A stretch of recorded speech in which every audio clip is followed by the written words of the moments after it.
이명박 정부 시절 국정원이 미행이나 도청, 해킹 같은 불법 수단을 사용해서 무차별 사찰을 했다는 문제와 관련해서 국정원 측은 한마디로 불법 수단을 썼다는 근거가 없다는 설명을 하고 있습니다.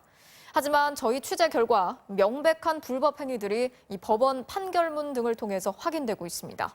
나세훈 기자가 단독 취재했습니다. 국회 정보위 야당 간사인 하태경 의원은 어제 국정원 보고가 끝난 뒤 MB정부 국정원이 불법적인 수단을 쓴 건 확인되지 않았다고 전했습니다.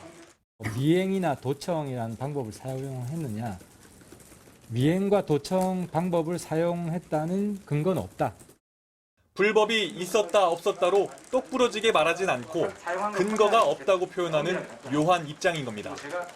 하지만 몇 가지 사례만 봐도 사실과 다릅니다. 일단 도감청. 지난 2018년 검찰 수사에선 MB정부 국정원 특명팀이 비자금 자료를 뒤진다며 이석현 전 의원의 사무실 컴퓨터를 해킹해 실시간으로 들여다본 사실이 드러났습니다.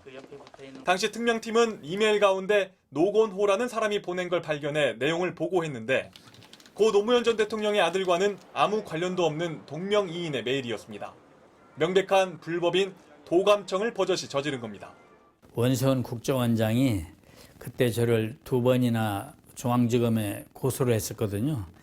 그 전후에서 나에 대한 사찰을 물론이고 특명팀 방첩 요원들에게 미행 감시는 기본으로 한명숙, 박원순, 이종구, 홍정욱, 대상은 여야를 가리지 않았습니다. 원세훈 전 국정원장 등에 대한 판결문에 모두 공개된 사실입니다. 일반인 피해는 더 심각합니다. 국정원 김모 방첩국장 재판 기록엔 친민주당 성향의 기업인 A씨를 미행 감시하고 1일 동향 보고서를 작성했다. 심지어 혼외자로 추정되는 아이의 DNA 검체를 확보했다고 돼 있습니다. 특명팀은 이 검체를 확보한다며 A씨가 자주 만나던 여성을 감시하다 쓰레기 더미에 버려진 기저귀까지 훔쳤던 것으로 확인됐습니다. 특명팀원조차 부적절한 사찰이라고 항의했지만 김 국장은 왜 안 따르냐, 죽을래라고 윽박질렀습니다.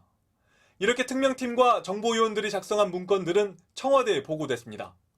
실례로 MBC가 입수한 당시 국정원의 민주노총 대상 공작 문건들을 보면 대통령실장, 정책실장, 민정, 경제, 고용복지수석 등 MB정부 청와대 주요 인사들에게 배포됐다고 적혀 있습니다.